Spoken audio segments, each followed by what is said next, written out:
d'un premier abord, dès que vous voyez un humoriste, un comédien, vous pensez que là, il vient pour faire rire.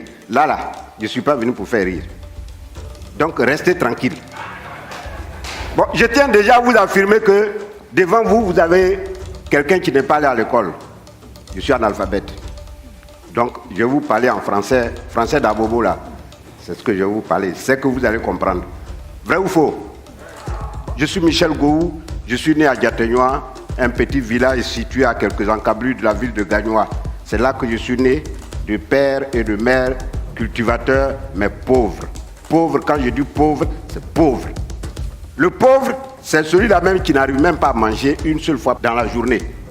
Pour avoir à manger une banane même, c'est des difficultés. C'est là que je suis né.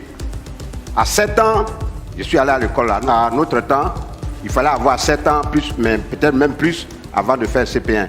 J'ai commencé au CP1, CP2, CE1.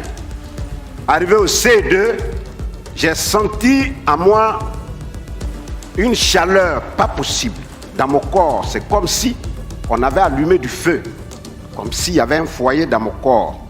Mes os, je sentais que mes os se tordaient et j'étais le seul à savoir cette atrocité que je vivais.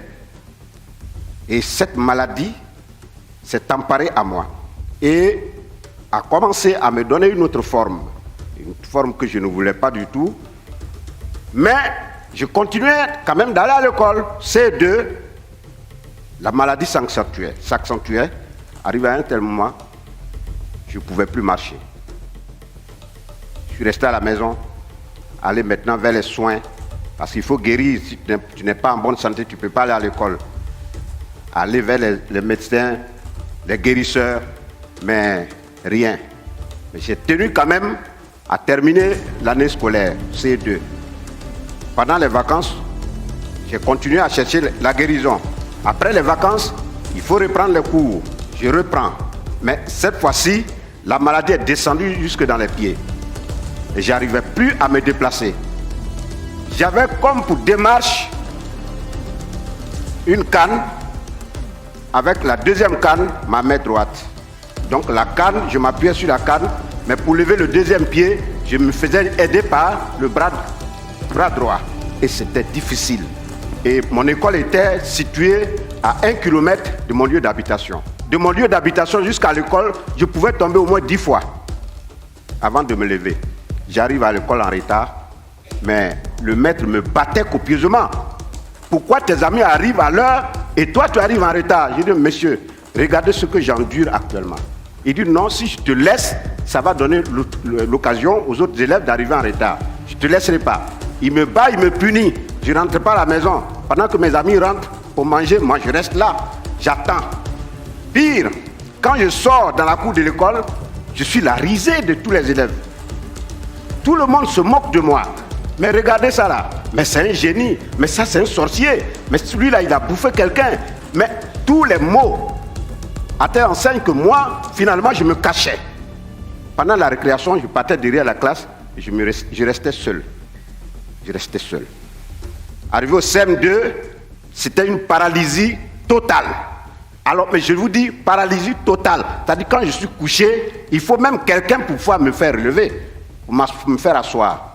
Je n'arrivais pas à m'asseoir tout seul. Alors, pour moi, l'école, terminée.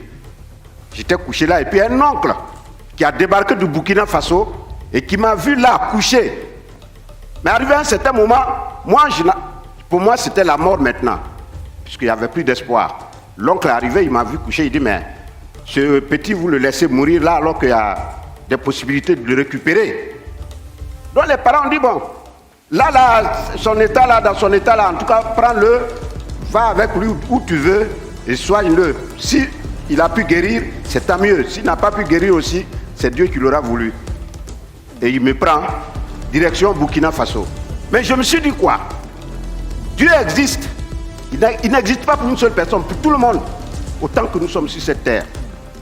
Là où je vais, mon seul objectif, c'est de guérir et revenir. Si je guéris et que je reviens, je me battrai contre vents et marées pour réussir dans la vie. Dieu merci. On continue sur le Burkina Faso. 3 ans de traitement. dans un village. Heureusement, j'ai pu retrouver l'usage de mes membres. Je reviens alors sur Gagnoa. J'arrive au village, tout le monde est surpris de me voir sur pied. Pas de béquilles, pas de canne, rien. Je marchais tranquillement, comme vous me voyez actuellement. Alors j'ai commencé à faire les petits métiers. L'école pour moi c'était fini. Puisque les parents n'avaient pas d'argent pour m'assurer les cours au collège, pour moi l'école c'est terminé. Il faut maintenant être autodidacte pour pouvoir avancer. J'ai eu quand même le B.A.-ba de l'école, je sais lire, je sais écrire. Ok, je commence avec les petits métiers. Mais parallèlement à ça, j'avais une passion à moi, c'était le théâtre. Donc j'ai intégré la troupe théâtrale, le Fromager Théâtre de Gagnoa. À mes heures perdues, je faisais mes répétitions. Mais à un certain moment, je me suis dit, il faut aller plus loin.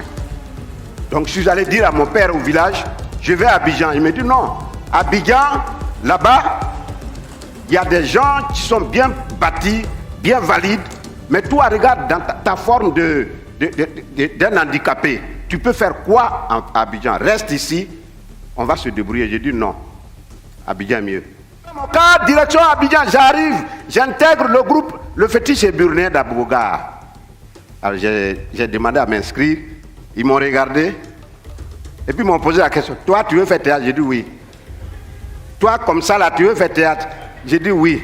On dit montre-nous ce que tu sais faire. Je monte, je récite quelques tirades, on dit mais c'est nul. Mais j'ai commencé à intégrer des troupes. Après le Fétiche Burné, la Toumbra Théâtre, le Zassa Théâtre, le Gasca, la Compagnie nationale de théâtre de Côte d'Ivoire, les Guignols d'Abidjan. Et aujourd'hui, je suis le gourou que vous connaissez. Je voulais m'adresser à la jeunesse.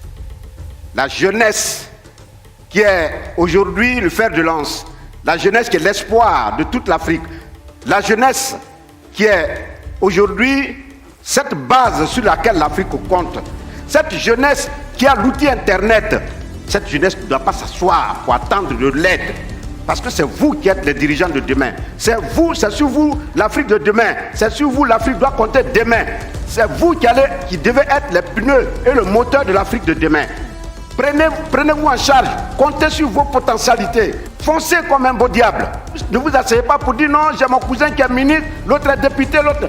Personne ne viendra vous aider. Personne, il n'y a que vous. Prenez-vous en charge. Croyez en vos potentialités et foncez comme de beaux diables. C'est cela. C'est comme ça que l'Afrique peut avancer.